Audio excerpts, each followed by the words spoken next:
Happy Monday. Yes, I'm very close to Isaac in a distance here. But happy Monday. Welcome to the Plug Talk Sports live show, episode 30. And for episode 30, we are here in a studio. We finally have a studio space to do this show on. And someone's missing here.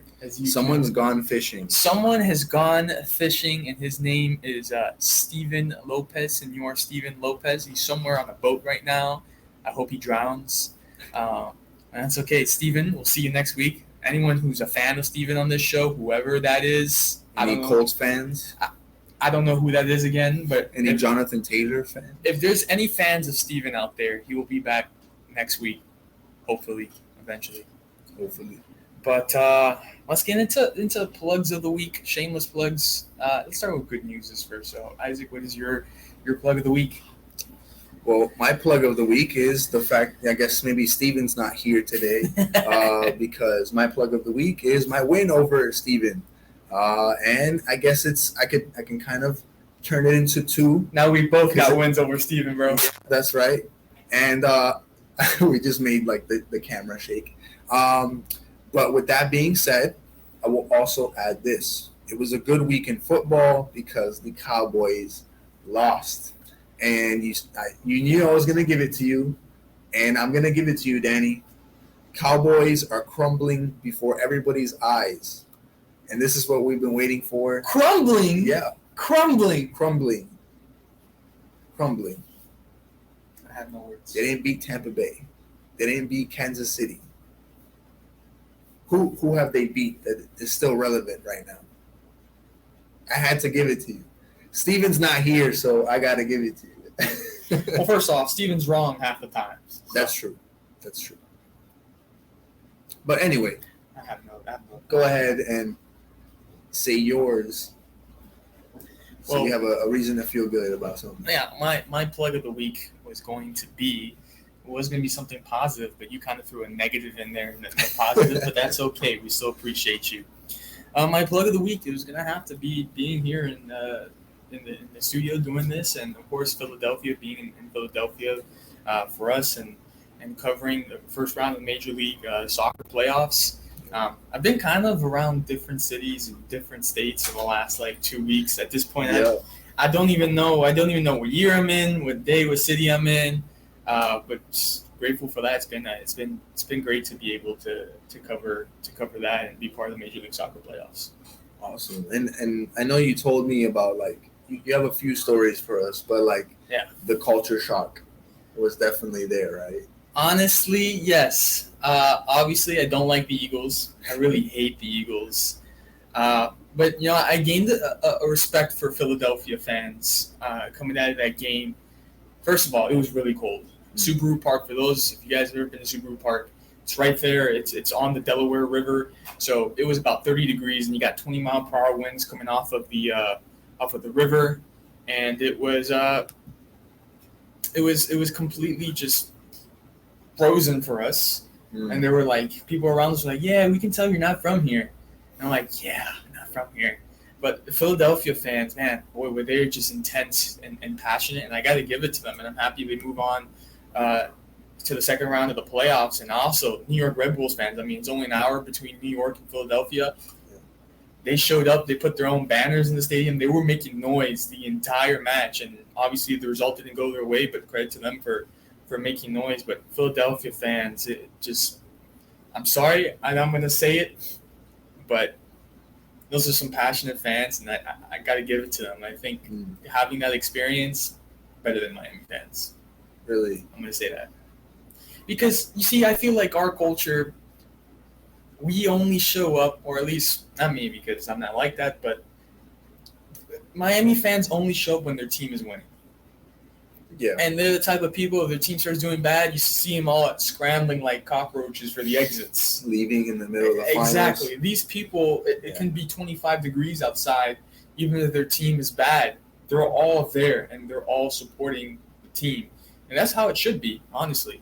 But the diehard fan. It was a culture shock, for like you said, really was. So, I want to also say too, Gustavo, that he just chimed in and he was asking where the studio is at. The studio is First of all, it's Ink Studios in Hialeah, and I don't know how far that may be for some of you, but for us, it was like a 20-minute, 30-minute drive. Yeah, not bad. And they provided a space for us, and we're just gracious Yeah. to have this opportunity.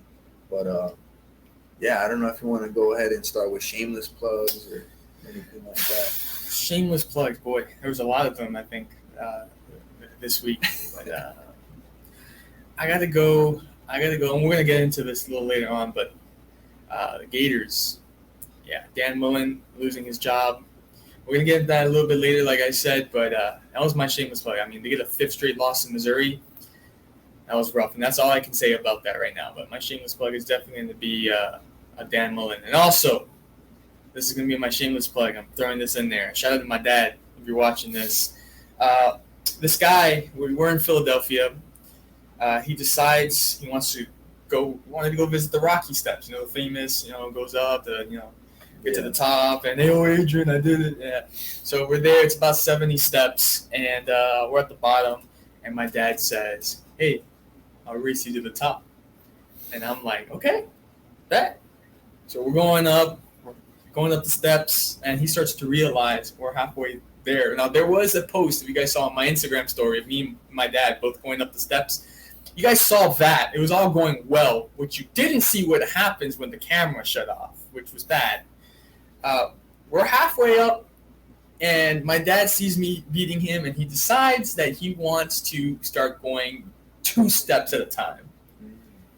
And at the moment, as we're almost at the top, I look to my left, and my dad is face first on the steps, concrete, everything. And I looked at him. I'm not a bad son, but he was asking for it.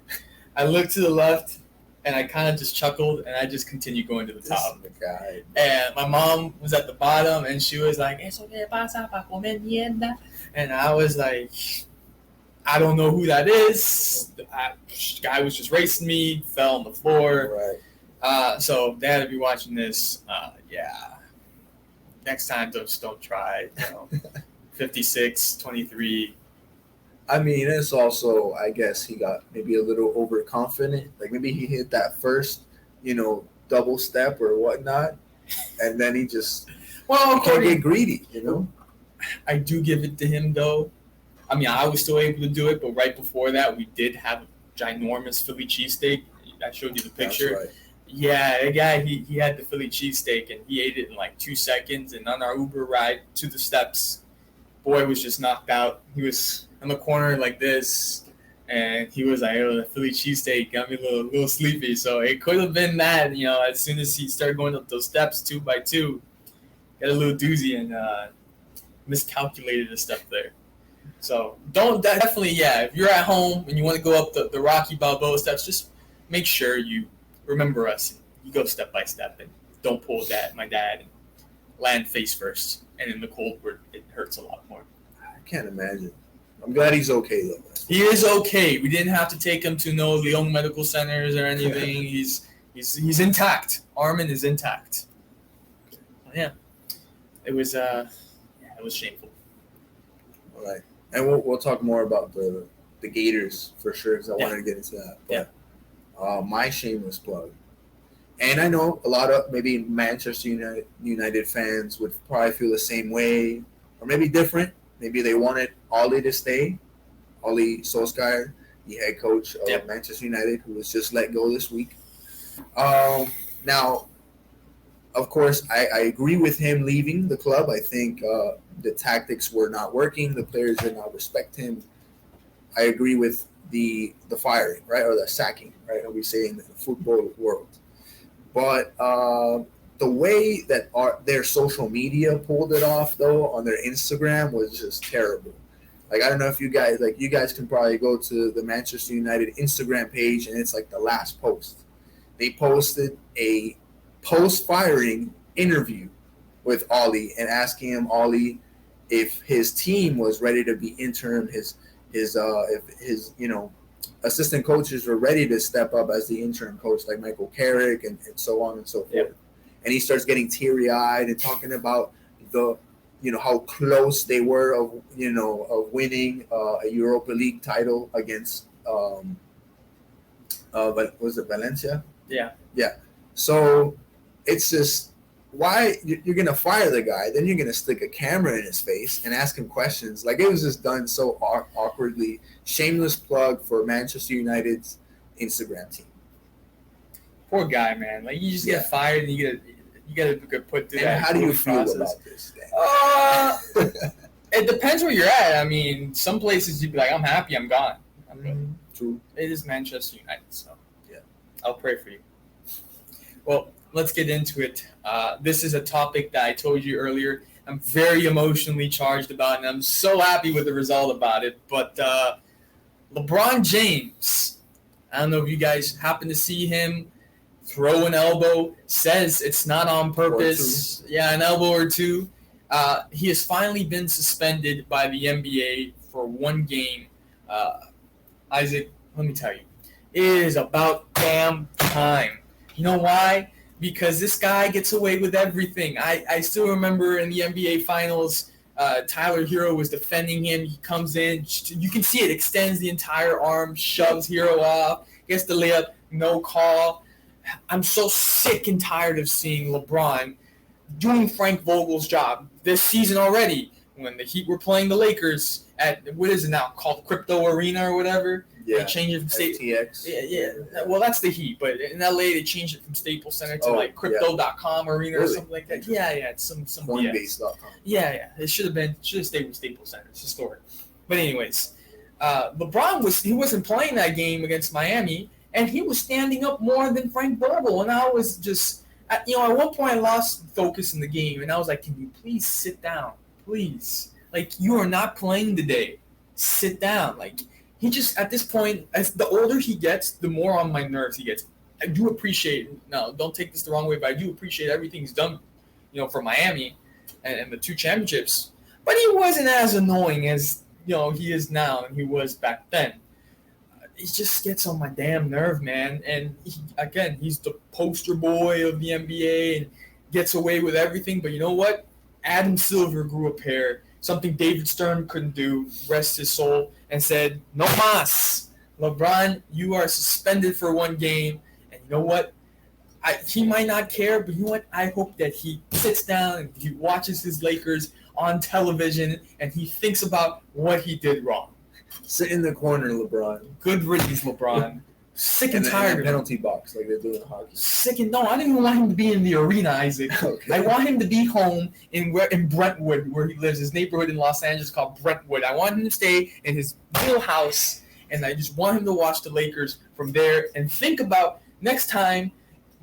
Isaac, I mean, come on, man. Like, you're really going to tell me that you hit someone like this? Like, the evidence is very clear. Yeah. Hit someone like that, and then he's like, I'm sorry. And then, this You're a grown man. You're a grown man. You're exactly. I mean, we watch from the sidelines or from our chairs, from our sofas, we're here loafing around eating chips and watching these people, play basketball. But from their point of view, like, that's their livelihood. Like, they're there to, like, heck, that guy probably is fighting for a roster spot. And here comes LeBron just elbowing the heck out of you like he's Ron Artest. Well, if he's trying to get a roster spot, in this case, Isaac, this guy's like, well, I got to go on a rampage to show him that I got the guts to be on the roster. Guy's full of blood, looks like a WWE superstar. Like, oh my God, it's John Cena. If I'm in his shoes, I want to give LeBron, maybe, a couple punches, just a little retaliation. Yeah, it looked like LeBron was scared, though. He was hiding behind Carmelo. He was hiding behind Russell Westbrook. They were doing it there. No one can touch the king, Isaac. Okay. Well, what I'll do, what I can say, right, is that the guy did have a clean shot. And what did he do? Nothing. He did nothing. And then that's when Russell Westbrook and all the other guys went, and then he was kind of like being held back and stuff. He had a clean shot. He did have a clean shot, but the thing is, did LeBron say something to him that incited him before, he went on that rampage? Because before, maybe he was just mad, he got elbowed, and he was just face-to-face with him, then LeBron probably opened his mouth and then just incited this guy to go on a full, complete rampage. I mean, you look at the video, it's like 15 minutes after this happened. This guy was still going. He was like, I'm good. Like Jonathan Taylor just running over defenders. Like, that's a little overboard. but I think the initial reaction is valid. Like, he just got elbowed in the face. But in LeBron's case, I mean, yes, he does get away with a lot, with the traveling, with a whole lot. And maybe in a couple years there'll be a book that comes out and all the stuff that he got away with in Orlando. Like, who in 2020. Did Rachel Nichols write it? Oh my God! Too soon. But yeah, man, it's it's good that Silver was able to give him at least a 1-game ban. Did he? So he didn't fine him, right? Didn't he get fined? I would have expected a fine too. I would love the fine. I would have loved a suspension without pay. Is what I would have loved. Ouch. Yeah, I would have loved that. But look, man. And then what I heard reports coming out after is that he tried to get this guy's phone number. He tried to text him and apologize. Come on, man. Like, don't text. Walk to the other locker room, man, and be like, hey, can I speak to this guy? Like, I want to apologize face to face. Don't try to get his phone number. And you know what? You'll see him next game. I think it's January 28th or something like that. You don't see him. Look, we're predicting the future here. Like, tomorrow, next couple of days, whenever these teams play again. Not sure what the NBA schedule is off the top of my head. But when these teams play again, there'll be a caption by ESPN. LeBron goes to X player, and they hug it out, and we'll see. But was that your final take on LeBron, on this situation? Give me your take. Give me your feedback. My take. I mean, my take is just like, I'm glad that LeBron got punished for it. But I don't see this being a big beef. But this is why I respect you, because if Steven were sitting here, Steven would say, "Oh, I don't think he should." It wasn't that bad. Yeah, I just got a little blood. It was a little cut. He shouldn't have been punished. I mean, look, and also the other angle to the story is these basketball players who, are actually, I think you talked about it last week, that are starting to go into the ring and fight. Yeah. Let's see, I would have liked to see that too. Like, LeBron would never and this dude. LeBron would never do boxing ring. LeBron would never do it. No. I don't think he would ever do it. Imagine LeBron versus Mike Tyson. Oh, LeBron would die. Okay. I think LeBron James would die. Absolutely die. Really? Okay. I mean, yeah, LeBron's a big dude, 6'8", with however much he weighs. Probably faster. Mike Tyson. Reaction time. Yeah, but Mike Tyson's Mike Tyson, though. This guy knows how to fight. With experience, yeah. I mean, we've seen LeBron get into physical altercations, whatever they call it, in the NBA. I mean, used to be real physical altercations back in the day. Yeah. But now in the NBA, LeBron gets a finger to the wrist and exactly. So like, I don't think he's all that tough. Yeah, like I said, my final take would just be that I'm glad that LeBron got punished. I wish he would have gotten fined. I think that's what's missing from it. Yeah. But at least he got a 1-game ban, and he can sit at home and think about, not elbowing people for once. So. I think that's fair. Or trying to get away with a lot of things. But I respect your take. I think that's fair. We're going to stick with basketball, though. Late last night, when I was constructing this rundown, I was looking, scroll through the Twitter, checking on, updating on the sports news before I head to bed. Multiple reports saying that the Miami Heat are currently trying to work on a deal to bring John Wall to the Miami Heat. This is a deal that's really, they've been targeting John Wall and Bradley Beal, to be honest, for quite a while now. That's right. Let's see if this actually becomes true. But how would you feel with the current roster that we have in place? How would you feel about John Wall joining the game? Yeah, because John Wall would have to play shooting guard. Yeah. Right? At least on a starting 5. Kyle Lowry, I don't see them putting Kyle Lowry at shooting guard. No. Jimmy Butler can play shooting guard, but he'll probably be small forward. And then so you think, okay, so what happens to Tyler Hero? Does he come off the bench again? And then, but you have to, if you're getting John Wall, you're getting a John Wall that's a lot older now, more injury prone than probably ever before. I think he'd be a bench player. So yeah, I think realistically, his best case, at least opening the season, and maybe in the playoffs, he gets a lot more minutes when he gets that hot hand. Yeah. He'll get a lot more minutes. But I think that's the only way. If he comes off the bench for most of the regular season and he's okay with that role, Now, if he wants to be in the starting five, it's just he'll be pigeonholed to just play one position. So it's really a technical question. But I'd say go for it. But just what are you paying him? What are we? That's true. What are we giving up? So because this would be a trade request because he still has a couple of years, I think, left in his contract. I agree with your take. I definitely think that John Wall, I'm conflicted because I don't know if he would be a great addition. I mean, we did the same thing last year. We brought in Trevor Ariza, and these are players that have their name notorious from their past when they were in their primes. I still see John Wall being a bench role player for the Heat. I don't see him in the starting lineup. I don't know if it would work out, to be honest. I definitely do think, and I don't want Heat fans to be upset at me here. I'm a Heat fan myself, but for me, as good as a team we have right now, I still feel like there's something missing. I feel like there's something missing. When I look at Golden State right now, man. Golden State. They're getting Klay Thompson back. Phenomenal team. And right now, you say they're probably clear favorites to win the championship. I mean, you look at the East, too. I can see the Heat coming out of the East. I think that we can edge out Milwaukee. I think we can edge out Brooklyn. I mean, I think the whole Kevin Durant experience over there, he's by himself. James Harden really hasn't been hitting his mark. Yeah. Kyrie Irving, we know the whole situation with that. Yeah, we know the whole situation with that. I think Miami can come out of the East and make that run. The problem with the Heat, and this is why I say I feel like there's something missing, when we go back to the 2020 NBA Finals, the main problem with the Heat was size. The Lakers just dominantly outmuscled every aspect in the paint against the Heat. And look, I mean, Tyler Hero, Kyle Lowry, we have Bam Adebayo and Dedmon, but Adebayo wasn't healthy. I'll give you that. He's I don't know if he's a rookie, but he's definitely a young player that came up from the G League, from our G League team. Is it Yuri or Yuritz? You're Steven or something like that. I know what you're talking about. Yeah. He seemed pretty good, and he's a 7-footer too. I think that's what's missing. I think for me, for the Heat, I need size. I need more size because guys like Kyle Lowry, he's won a championship. He's a veteran, experienced player. But you face the Lakers, for example, you got Dwight Howard, DeAndre Jordan, LeBron. Those are big boys. Yeah. So, and they're gonna bully you around the paint.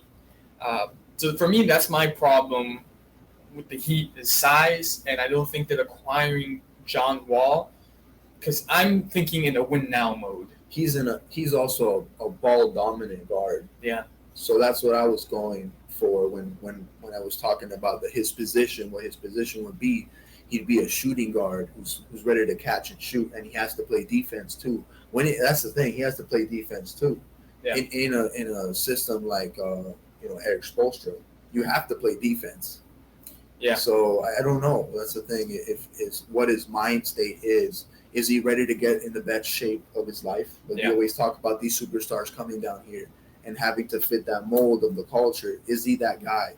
I'm not exactly sure. And it's exactly what I was telling you. Like I'm thinking in the perspective of, and I know that's the perspective Pat Riley is thinking of. And many have said it. Many have reported that he's in a win now mode and he's trying to make moves. They're going to try to help the Heat win now, and I just don't see that bringing John Wall into the roster is a move that's going to help the Heat bring a championship home now. You got to get what you need, and for me, that's size. Yeah, I agree. So I'm gonna lead you into this take here. I'm gonna let you have the floor because I know this is your thing. But our next topic here: Dan Mullen, head coach of the Florida Gators, canned after the loss to Missouri. I know Jordan, if you're watching, won't like this. Jordan, a big Gators fan, has been on the show here multiple times, various times, should I say. But Dan Mullen, no more for the Gators. They have one final game left against Florida State. They lost, like I said, to Missouri. It's 5 straight in a row. Your assessments, your thoughts, Isaac, on the Gators. And I know you follow their program closely. Well, this is in contrast to how I felt about Ollie Solskjaer leaving Man United. Like, for that situation, I felt like it was about time. in this situation, I would have given Dan Mullen at least to the end of the season.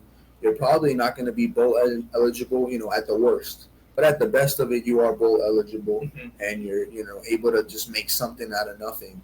The quarterback situation this year has been terrible. I think honestly, there's no other word to describe it. And I remember we did that college football preview with Jordan, and we talked about it, like who was going to be the quarterback, and it was very back and forth. And then unfortunately, Richardson, I believe he got injured, so that was the end of his season, and we needed to rely on the current starter, Emory Jones. And Emory Jones just he can work magic with his legs, but that offensive line is not the same, and as well as the running game is not the same as it once was. A couple of years ago. Hell, last year we had a quarterback who got drafted. Yeah. So there goes your offense, and then our defensive line played very poorly. Yeah. Which from the Alabama game to then after that they just fell completely off the face of the earth. So I say all that to say that there's a lot of factors that go into it. Why is it that the team wasn't successful? You got to beat Georgia. You got to beat the team. You got to beat Missouri, right? Mm-hmm. You got to beat Ole Miss. You got to beat those teams if you're Florida, if you want to contend, because you're not going to be able to beat Alabama, who's a Titan. Mm-hmm. You know what I'm saying? Unless you have that running game, defensive line, etc., what I just mentioned before. So I would say the root problem had to be that defensive coordinator. Yeah. He's been there for, I believe, 5 years, or at least the length that Dan Mullen has been there. And I think he was the main root. If you're allowing 40, 50 points to Samford, not Stanford, not USC, not one of these West Coast Pac-12. Samford, right up the road from, I believe, Orlando or something like that. I could be wrong about that. But anyway, just my take is this was almost my shameless plug, because I just think that this team, or maybe the higher ups, they gave up on Dan Mullen, and I feel like it wasn't time yet. That's just maybe Jordan feels differently. That's how I feel. So how I feel about this situation, Isaac, is I think I knew the most critical part of this team was the quarterback position. I think almost from the get-go, when I watched Florida take on Florida Atlantic, first game of the year, I saw Emory Jones was the problem. I saw that he wasn't going to be like in previous years for Florida, where they've had a quarterback that was at least, he can manage the game. He's a threat. This guy reminds me almost like a Kalen Wiggins from FIU. He can't throw the ball, but can run. I mean, as for that, why don't you just switch positions, become a running back? And I knew that was going to be a critical part of Florida going this year. I was like, hey, look, I mean, he's made a couple during those early games, made some good plays, but let's see as you get into the conference schedule in the SEC, how he deals with things and how this team goes forward. And now we see what's happened with Florida. And a good friend of mine, Danny Villanueva, I saw, he graduated from the University of Florida, had a tweet that I was like, this is very true. He tweeted, he's like, how did we get to this point, so fast, when just last season, Florida was contending for the SEC championship. They were in that championship game. They were taking on Alabama. I believe they lost just by a touchdown. And in the very next year, it collapsed. 5 losses in a row. Dan Mullen's now gone. And I think it has to do with the quarterback position. I mean, the quarterback was different last year. And then you downgrade, you lose your quarterback. It's a critical part. But like you said, a lot of times with the coaching position, if nothing clicks or nothing's working, even if it's not you, even if it's somebody else that's doing their job poorly, the fault always lands on the head coach. This could be the situation here at Florida. For me personally, I think that they should have let Dan Mullen finish the year. They got 1 game left against Florida State. You should have. Better not lose that one. I think Florida. They better not lose that one. I think Florida should win. You'd be surprised. Miami was supposed to beat Florida State. Florida State won. That's right. So I think Florida should win. And I think if they were going to fire Dan Mullen or have that in mind or in that conversation, it's almost like Gustavo said about Butch Davis and FIU, where things never end up. Like, they barely end up with the way that you want it to end up. It would have been nice for Dan Mullen, if you were going to fire him, to get a win against Florida State, end the season there, and then just part ways, and not in a dirty way. Yeah. Instead, they fire him after this loss, and what's the benefit of going to an interim coach into the the last season game? is lost, you know. Yeah. So I mean, who knows? Maybe there was some conversation, you know, internally about how they're going to run the team next year, who they're bringing in, and there was some disagreement. You never know, but just as far as an outsider, I have to agree with you, Danny. I just felt like it was too soon. You know, I feel like he had something good going.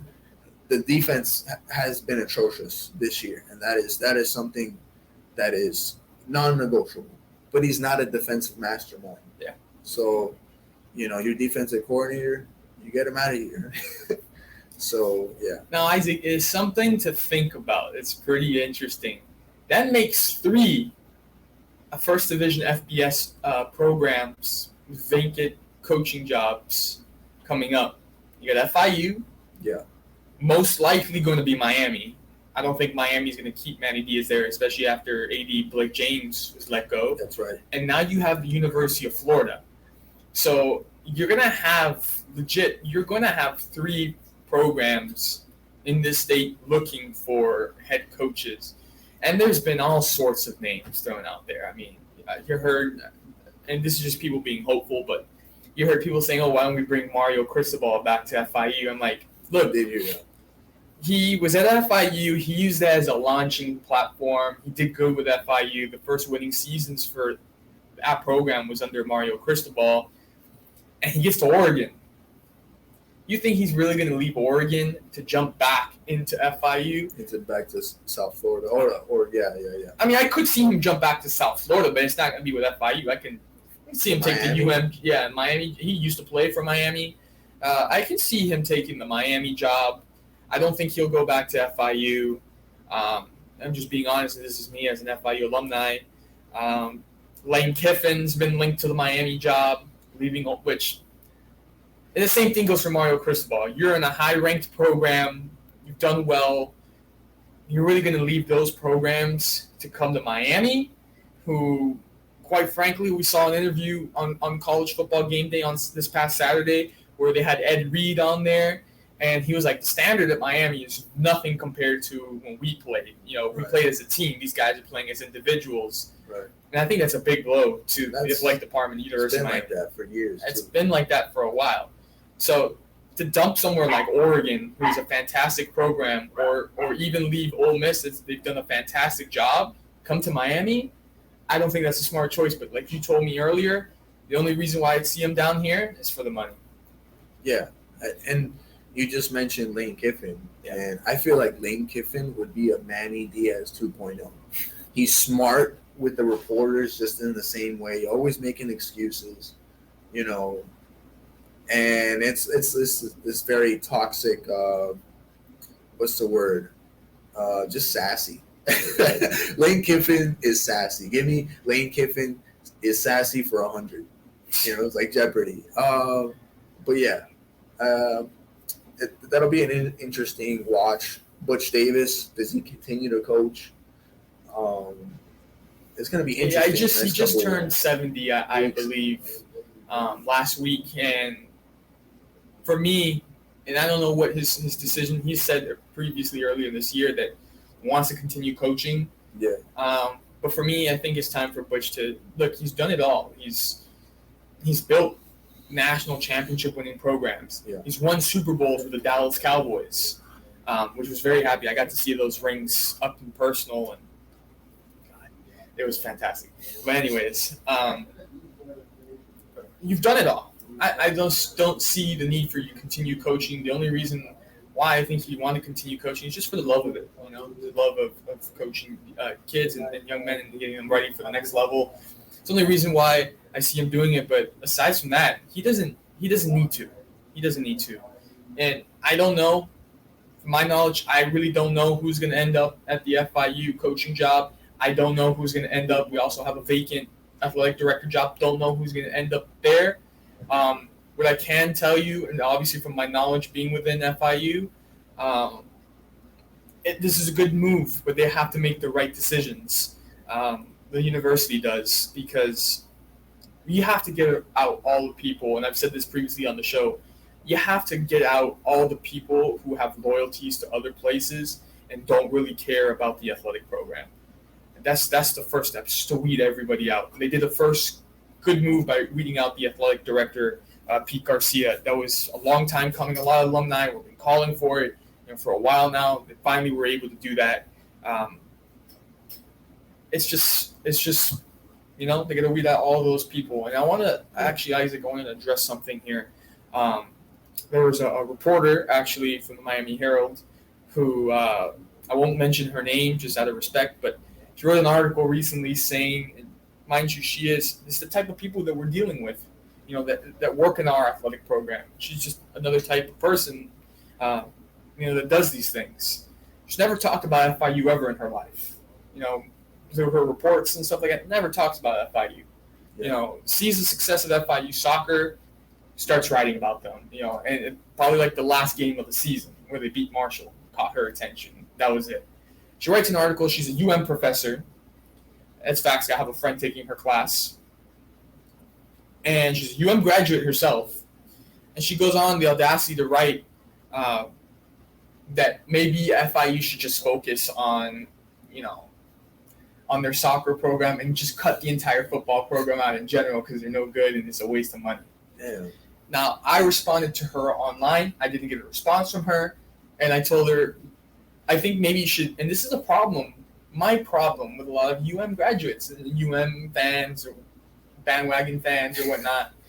A lot of them talk crap, but they don't look at themselves in the mirror. So my response to her, and with all due respect, I told her that maybe the University of Miami should focus and put money to other sporting, teams and programs, because the University of Miami, quite frankly, their football program has been garbage for the last 12 years, and they owe coaches a whole bunch of money.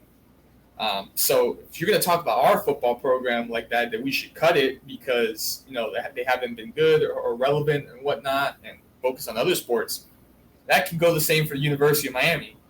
So I just wanted to address that. I felt I needed to address that because it's just reports like that, and fans like that from UM that just make it really annoying, because if you're going to say something like that, I mean, you got to look at your own program, and you got to know, and this is my problem, they're all delusional. The turnover chain was a huge, I don't know what the device is called, but those people that they can basically make you do anything, and they hypnotize you. Yeah, it's like that. That's what the turnover chain was too. It's like, hey, look at this cool thing. By the way, in which the university spent a whole bunch of money, and it's probably coming out of all of your tuition. And then meanwhile, their defense is getting shredded by every other ACC offense. Which, mind you, it probably comes out of all your tuition. That $500 that you pay for parking is probably coming out of there. They can fund their turnover chain, and plus all the coaches they still owe money. Add another diamond with your parking. Yeah, exactly. They won't put it on the paper, but it's probably for the turnover chain in the football program. But yeah, I mean, if you're gonna write something like that, you got to look at your own program. But I agree too. It's just it's it's almost the culture here in Miami too, where some people, they're more flash than really substance. Mm-hmm. But unfortunately, to win football games, you can't be that way. You know what I'm saying? And you have to have, I think, a head coach at the top who sets the tone, and we haven't had that. I think with Manny Sanchez, he was kind of a crybaby, to be honest, and just making excuses all the time. Mm-hmm. And we'll see what happens, right? With your coaching search and whatnot. But I think they need somebody with experience, championship pedigree, but that can really set the tone from the top. So the players aren't on the sidelines shaking this meaningless thing. Meanwhile, they're getting blown out 40-something. This goes, Isaac. This goes for all three programs. It goes for Florida. Absolutely. It goes for Miami, and it goes for FIU. Because, and my example, and I had this conversation with my dad. My example was the University of Alabama. How they're good. After we saw that clip on College Football Game Day on Saturday with Ed Reed, My question was, okay, my dad said University of Miami had their time. Okay, but there's programs like Alabama where they're good consistently every single year. And I think the answer to that question is you have a good head coach, Nick Saban, and I'm pretty sure you have a very good athletic director. When you get both of those, as well. exactly, but when you get both of those together, you get a good AD and a good head coach that knows about winning ball games and winning championships, you're set up for consistent, long-term, sustained success. Right. So if you're Florida, if you're FIU, if you're Miami, you need to find, and especially Miami, where I haven't found it for a long time. FIU, obviously, we know they're a young program. Butch, grateful for everything he's done. We know that he's been the best coach for FIU in its young history. But they need to find the three programs, an AD and a head coach that knows about winning championships and recruiting. And for me, my opinion, I think Florida has the best opportunity at that. Yeah, I think above all those other schools. But it really starts with the recruiting as well. I think Florida kind of fell off with that too. Yeah. I mean, probably some people might disagree, but to me, Florida can be running back you. Yeah. It can be defensive line you. It could be cornerback you, if you want to call it that. Oh, we've seen a lot of talented players in recent times coming out of Florida. I mean, our very own Jordan, and obviously I got to rep Columbus here, but C.J. Henderson coming out of there. His brother Xavier Henderson is now there. Kadarius Toney, that's right. The Giants. I mean, the team. This is a team in general. Like they've put out players into the NFL in recent times, and for me, before this season happened as well, and then yeah, Jalen Phillips, but they got to get back to that, and not that Manny Sanchez has been the worst thing to happen to the university or anything. Hell, when he was just a defensive coordinator, he was great. I remember they beat Notre Dame. Yeah, well, yeah, they had that good 2017 year. Yeah, they had a good run. But I just feel like he doesn't hold himself accountable very much, at least in front of the reporters and stuff, which is, like the way he answers the questions, it'll be followed up with an excuse right over. Yeah. So it's a head coach with a strong mentality and, like you said, athletic director. And for me, like I said, and to end this topic, for me, I still think that regardless of what's happened this season, Florida has the best program in the state. And I'm going to leave it there. I think that the Florida Gators still, at this moment, regardless of what's happened, I think they have the best program in the state. They have the best opportunity if they make the right decisions to be that and go far. Well, I agree, but it's because of how terrible. like just in terms of wins and losses, right? Who would you trust in the state right now to be at the top, right? Yeah. Definitely. FSU is not going to do much damage in the ACC right now. UM obviously not. UCF's kind of fallen off a bit. UCF's not decent, the same. But yeah. Yeah. I mean, it's South Florida Bulls. No, FAMU. Who are you going to? Sanford probably. FAU's kind of the same this year as UCF. They're okay. Obviously, FIU's not good, and obviously UM's been a disappointment this year. So yeah. So yeah, I would say Florida. Florida hopefully will get a defensive head coach. Yeah. They'll build on their strengths, which is what needs to be is quarterback, but defensive line and running backs. So Isaac, we're going to stay with the topic of college football. We're going to do some predictions here of these are not. Keep in mind, these are not final and set bowl games, just predictions what we have after week 13. I love doing these things. I love looking at the bowl games and what matchups can occur. I love that stuff. So we're going to predict for you. We're both going to pick the bowl games of who we think of out of the predictions right now would win. So we're going to start with the All-State Sugar Bowl. That would be Baylor against Ole Miss. Isaac, your pick? I'm going to go with Ole Miss. I'm also going to go with Ole Miss. I have a friend over there, Ole Miss, also from Columbus. He was a Henry Parrish, fantastic running back, won us the state championship in 2019. He is at Ole Miss. He's on a tear, so I'm going to go with Ole Miss. The Rose Bowl, of course, in Pasadena, California. Michigan against Utah. Utah, big upset against Oregon this past weekend. I'm definitely picking Utah. I don't like Michigan. You're not a Harbaugh guy. I'm not a Harbaugh guy with my khakis and my glasses, looking like Steven, with the fishing hat on. That's what he looks like when he goes to play golf. Jim Harbaugh. I'm gonna go against you here, and I'm gonna go with Michigan. Okay. The Fiesta Bowl, Cincinnati against Michigan State. Who do you think, man? We saw Michigan State dominate, at least on the ground, dominate Miami, right? And I think they can probably do it again against Cincinnati. But Cincinnati this year has been great. I mean, I haven't seen this good of a Cincinnati team in a while. So it'll be a tough game, but I'm going to go with Cincinnati, just edging it out. This is a tough pick for me, man. I told you this before the show started. This was a tough pick for me. I may be wrong, but I'm going to take the gamble, and I'm going with the Spartans in Michigan State. Okay, to upset the line is 4.5 in favor of Cincinnati. What? I'm going to go with Michigan State with the upset. We got the famous Chick-fil-A Peach Bowl in Atlanta. Notre Dame taking on Pittsburgh from the ACC. Who do you got there? I'm not a huge Notre Dame guy. I think they're overrated. I've seen the movie Rudy. It's about the best thing that I can think of. Rudy. Manti Te'o, I don't go there. But I'll support them this one time. Okay. This one time, go Notre Dame. I think they win that game convincingly. I agree with you. Irish on that bowl game.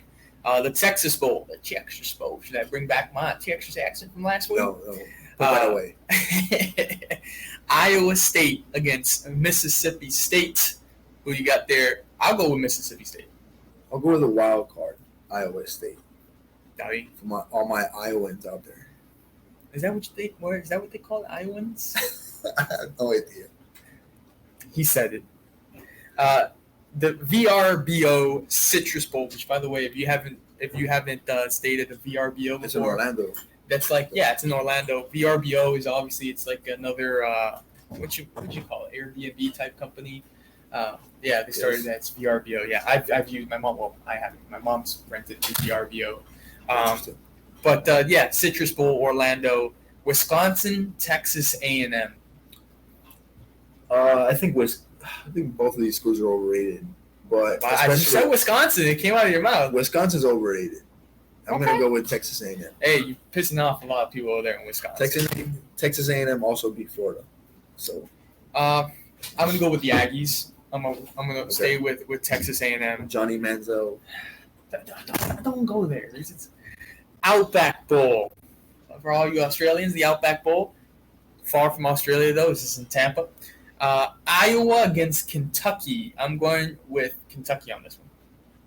Iowans. Go Iowa. He's going with Iowa again. I can't go for Kentucky. They beat Florida. That's not my problem. That's my barometer. Yeah, going for Kentucky. And this is funny here. Barstool Sports has a bowl game. Yep. Barstool Sports, the Arizona Bowl, and Tucson, Arizona, Northern Illinois, Fresno State. Well, Fresno. The line is Frenzo by 12.5. Fresno State. I got Fresno State. I'm going to go with the line on this one. This is a pretty big line, too. Yeah. 12 points. Yeah.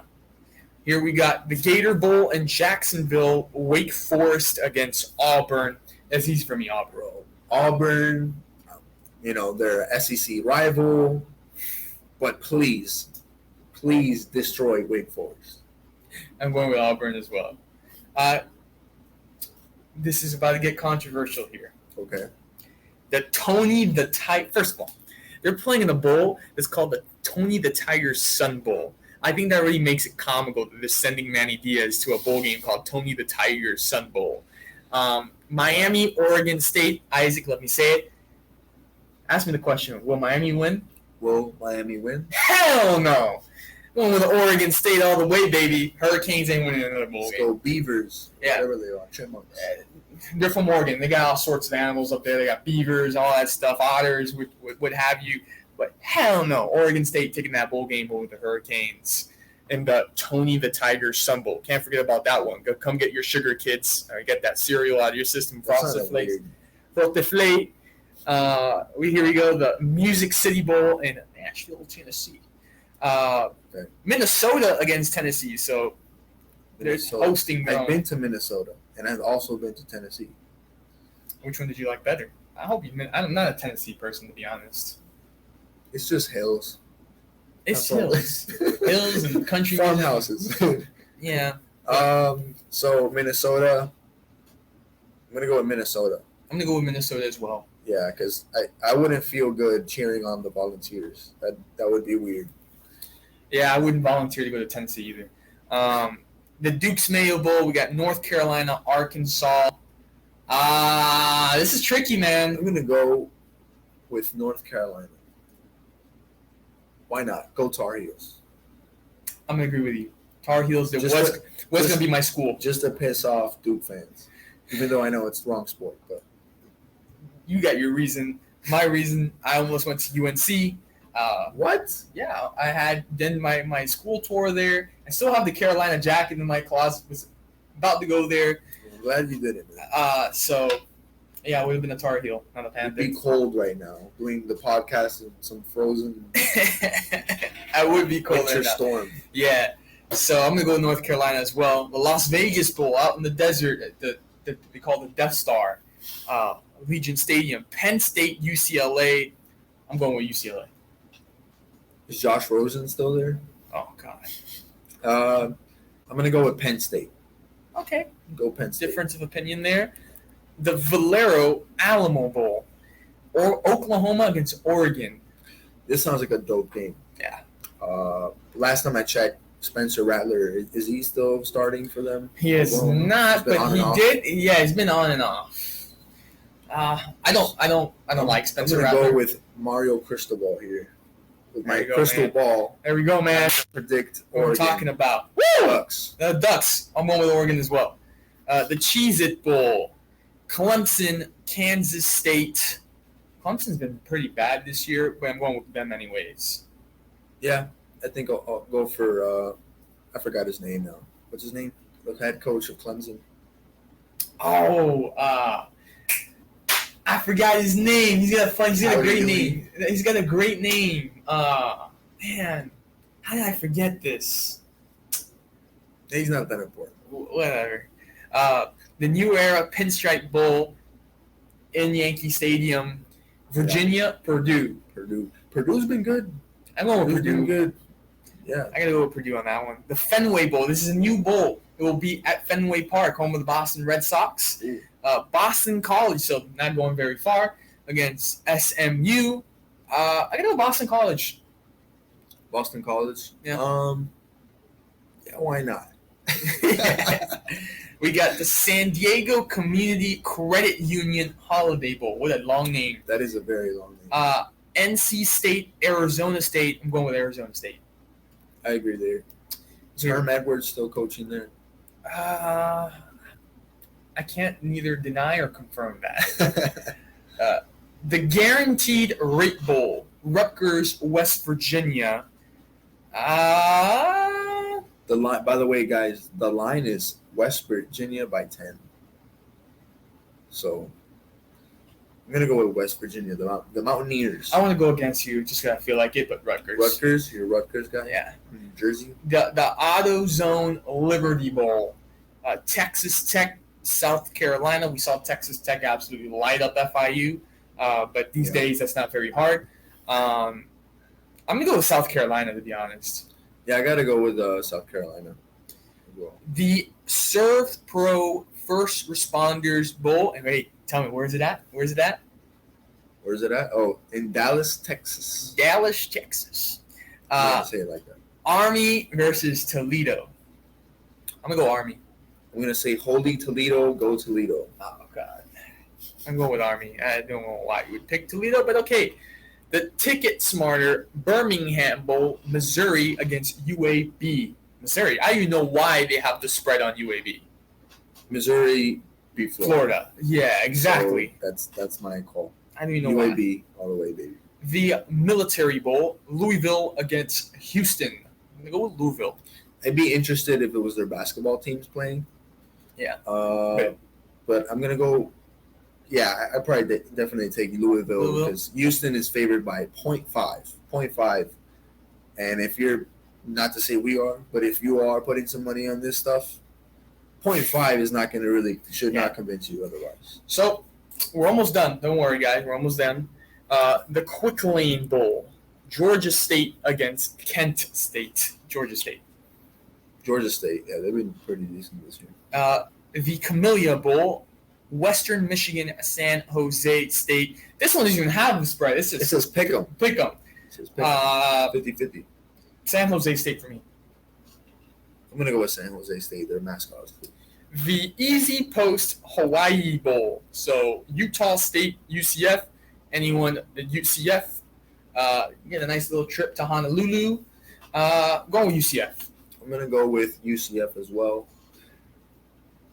And we got here Golden Knights. The Union Home Mortgage Gasparilla Bowl. Terrible name. Florida State against Tulsa. I'm going to go with Florida State. I'm going to go with Tulsa here. Was that still Conference USA? No, it's not Conference USA. AAC. AAC. Go AAC Conference. You know what? I'm picking Florida State, but I can't blame you here. Tulsa could win. I can't go for Florida State. The Lockheed Martin Armed Forces Bowl. Where is that at? In Fort Worth, Texas. Exactly. My guy did it right. Fort Worth, Texas. Air Force against Memphis. I'm going with Air Force on this one. Me too. They always have that crazy triple option. Yeah. Doing a salute here. Yeah. Air Force. I was interested in joining the Air Force, but that's a story for another day. The Tropical Smoothie Cafe Frisco Bowl. Where's that at? Tell me where's it at? Fort Worth, Texas. It's in Texas. We got another one. We got Louisiana against Nevada. Louisiana is ranked this year. I'm going with Louisiana. Me too. Good pick, Mike. Oh, let me tell you about this one. I had these for dinner tonight with my steak. They got some good steak cut fries up there in good old Boise, Idaho. It's the famous Idaho Potato Bowl. I'm telling you, very good. I told my mom today we went shopping at Publix. We saved some money. I said, you got to bring me here more often, and I buy the good stuff. So you need anyone to go do your groceries, I'm your man, and I'll bring you the good stuff. So the famous Idaho Potato Bowl, Eastern Michigan, Boise State. Look, what do you got there? Not just because the line is 13 by Boise State winning, but I remember a guy that you know who he is, Kellen Moore. He's the guy that put me on back in the day to Boise State. He made me care about their blue turf that you can't even see during the football games.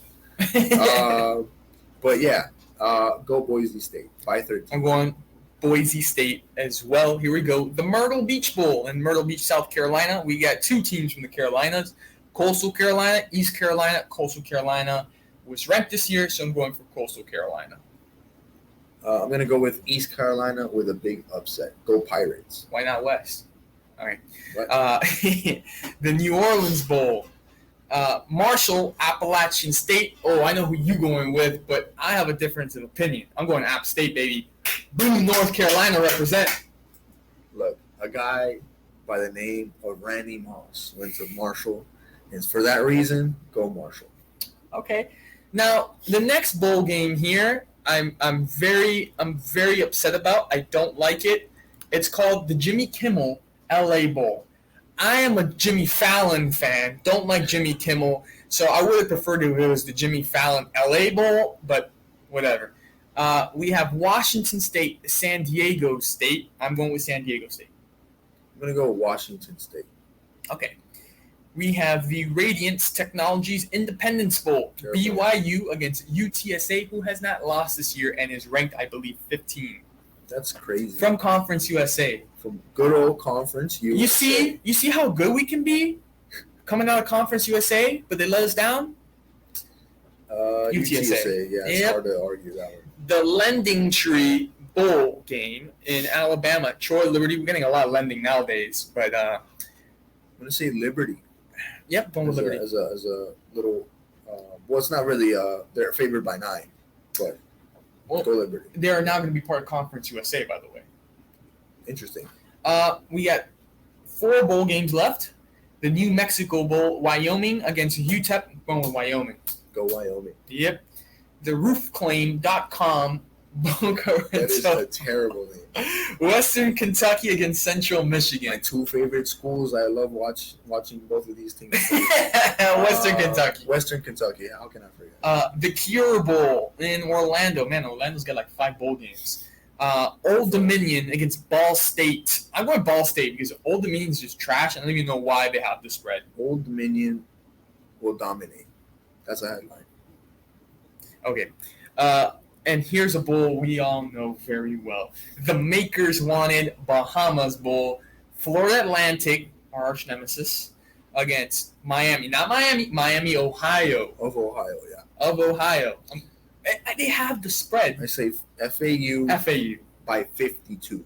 FAU for the win. And with that, those are our bowl predictions. I love doing these. They're always fun. You can have a bunch of fun with these bowl predictions, especially in all the places where they're hosted. But to end this show, we wanted to talk about Thanksgiving is this week. We want to thank, obviously, before we end, everybody who appreciates, just watching the show. We appreciate all of you guys. We're very thankful, grateful for you guys. We've upgraded from the beginning of PlugTalkSports. It's been from your garage, Danny. From our garage, really, and it's been a blessing. Now we're here in a studio. It's been a blessing. We're grateful. We're really grateful for all of you guys supporting us and being able to do trips like that, go to Philadelphia and cover games. It's fantastic, and none of this is possible without you guys. But we're gonna talk here 3 things that you're grateful for in this season. So, Isaac, what are 3 things that you're grateful for? Well, in this time of I guess COVID, all the craziness and stuff, I'm just thankful for my health. Yeah, I think I have to think about the small things right before. So yeah, definitely my health, the health of my family, my friends, the friends around me. The second thing is just this platform that I get to do. Yeah. Get to take a little time out of my day to talk sports. And have people different of different walks of life chiming in and arguing whether Cowboys are going to be good this year or not, or whether Manchester United sucks. I like this banter. Unfortunately, Steven couldn't meet with us today. But then the third and final thing, I would say, I'm thankful for being able to start my own business this year. Yeah. That was a big step. LLC, all that stuff, all paperwork, everything taken care of, taxes taken care of, everything good. And, it's the start of something just like us here today at the studio. So, and that's fantastic, by the way. I commend you on that. For me, it's going to be my family and friends because obviously not throw him last, but God, obviously, nothing without God, family, and friends is possible. None of this is possible with all of that. So that's 1. 2 is the platform to be able to do this. Our supporters, our team, just be with a vision in 2018, creating a small Instagram page and just doing an audio podcast by myself and meeting you guys at FIU and then starting out in my garage and now here in the studio. We've grown a lot. And now the website coming soon. We're currently building it. We've been very blessed and grateful with how far we've gotten. It's only going to get bigger. We're only going to continue to expand it from here. So I'm very grateful for that. And lastly, like you said, health. A lot of people lost, family members and loved ones during this time of COVID. Luckily for me, I never got COVID. I knew people around me, as yourself, you had COVID. And, people around me who loved ones that had gotten COVID. Luckily for me, I never got it, and I never lost a close family member due to it, but I know people who did. And it's very sad, to have your life cut short because of those reasons. So I'm very thankful for my health. And with that, again, guys, Thanksgiving's on Thursday. We hope that you guys have some good quality time off with your family and friends and just enjoy the food, enjoy the moment, the atmosphere, Thanksgiving football. So for all of us here at Plug Talk Sports, we appreciate you. we'll see you guys next week, and we hope that you guys have a happy Thanksgiving. Good night, everybody. Good night, guys.